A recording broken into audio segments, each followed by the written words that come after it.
مسجد شب کو مسجد شب اس لیے کہا جاتا ہے کیونکہ یہ مسجد ایک شب میں 1917 کو ہندوؤں نے جب چاہا کہ اس جگہ ہم مندر بنا لیں تو مسلمانوں نے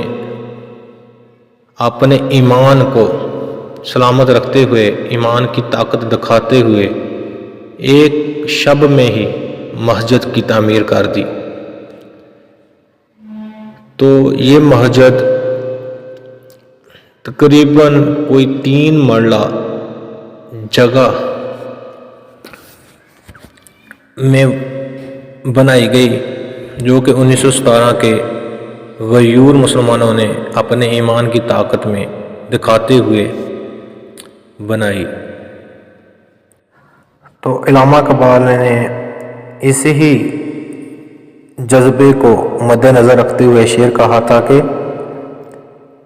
مسجد تو بنا دی شب بھر میں ایمان کی حرارت والوں نے، من پرانا پاپی اپنا برسوں سے نمازی تو بن نہ سکا، برسوں سے نمازی تو بن نہ سکا۔ مسجد بنانے والے تو ایک شب میں مسجد بنا دیتے ہیں، مزہ تو تب ہے کہ نماز پڑھنے والے بھی ایک شب میں ہی اپنی دنیا بدل کر اپنے خدا کو راضی کر لیں، نماز پڑھ لیں۔ نماز کے بارے میں میرے آقا کریم صلی اللہ علیہ وسلم نے ارشاد فرمایا، جس کا مفہوم ہے کہ نماز میری آنکھوں کی ٹھنڈک ہے۔ تو دوستو، اللہ پاک کی ذات سے یہی دعا ہے کہ اللہ پاک ہمیں 5 گانہ نماز پڑھنے کی توفیق عطا فرمائے مسجد میں جا کر۔ علامہ اقبال کے بہت پیارے شعر ہیں کہ منزل سے آگے منزل تلاش کر، منزل سے آگے منزل تلاش کر، مل جائے تجھ کو دریا تو سمندر تلاش کر، مل جائے تجھ کو دریا تو سمندر تلاش کر۔ اور ہر شیشہ ٹوٹ جاتا ہے پتھر کی چوٹ سے، پتھر ہی کو کاٹ دے ایسا شیشہ تلاش کر، ایسا شیشہ تلاش کر۔ سجدوں سے تیرے کیا ہوا صدیاں گزر گئیں، سجدوں سے تیرے کیا ہوا صدیاں گزر گئیں، دنیا تیری بدل دے ایسا سجدہ تلاش کر، دنیا تیری بدل دے ایسا سجدہ تلاش کر۔ اور ایمان تیرا لٹ گیا، ایمان تیرا لٹ گیا رہزن کے ہاتھوں سے، ایمان تیرا لٹ گیا رہزن کے ہاتھوں سے، ایمان تیرا بچا لے ایسا رہبر تلاش کر، ایسا رہبر تلاش کر۔ دور حاضر کی بات کرتے ہیں علامہ اقبال، کہتے ہیں کہ ہر شخص کینہ، بغض اور حسد کی آگ میں جل رہا ہے۔ وہ لکھتے ہیں کہ ہر شخص جل رہا ہے عداوت کی آگ میں، ہر شخص جل رہا ہے عداوت کی آگ میں، اس آگ کو بجھا دے ایسا پانی تلاش کر، اس آگ کو بجھا دے ایسا پانی تلاش کر۔ اور کہتے ہیں کہ کرے اونٹ پہ سوار اپنے غلام کو، کرے سوار اونٹ پہ اپنے غلام کو، خود چلے پیدل ایسا آقا تلاش کر، ایسا آقا تلاش کر۔ اور علامہ اقبال علیہ رحمہ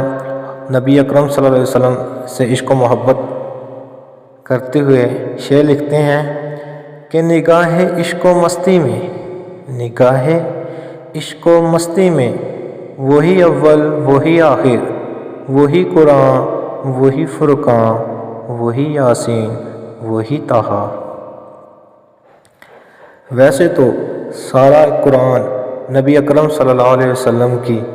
ثنا بیان کرتے ہوئے نظر آ رہا ہے، لیکن علامہ اقبال علیہ رحمہ ان اشعار میں کچھ صورتوں کا ذکر کرتے ہیں، جیسے کہ یاسین، سورۃ طٰہٰ، سورۃ والضحیٰ بھی ہے جو وہ نبی اکرم صلی اللہ علیہ وسلم کی شان میں، سارا قرآن تقریباً نبی پاک صلی اللہ علیہ وسلم کی شان ہی بیان کر رہا ہے اگر کوئی سمجھے تو۔ علامہ اقبال شکوہ کہتے ہیں کہ بے خوف گھس جاؤں گا میں جنت میں، آئے تھے آدم ادھر سے، وہ میرے باپ کا گھر ہے۔ اور جواب شکوہ میں علامہ اقبال علیہ رحمہ فرماتے ہیں کہ ان اعمال کے ساتھ جنت کا طلبگار ہے کیا؟ وہاں سے نکالے گئے آدم تو تیری کیا اوقات ہے، وہاں سے نکالے گئے آدم تو تیری کیا اوقات ہے۔ تو دل پاک نہیں تو پاک ہو نہیں سکتا انسان، دل پاک نہیں تو پاک ہو نہیں سکتا انسان، ورنہ تو تھے ابلیس کو بھی آتے وضو کے فرائض کے۔ اور سر جھکانے سے نمازیں ادا نہیں ہوتی، دل جھکانا پڑتا ہے عبادت کے لیے، اور دل جھکانا پڑتا ہے عبادت کے لیے۔ اور یہ سوچ کے توڑ دی تسبیح اقبال نے، یہ سوچ کے توڑ دی تسبیح اقبال نے، کیا گن کے نام لوں اس رب کا جو بنا مانگے بے حساب عطا کرتا ہے، جو بنا مانگے بے حساب عطا کرتا ہے۔ اور تیرے سجدے تجھے کہیں کافر نہ کر دیں اے انسان، تو جھکتا کہیں اور ہے اور سوچتا کہیں اور گیا مارا شیطان ایک سجدہ کے نہ کرنے سے، ہزاروں سال سجدے میں سر مارا تو کیا مارا۔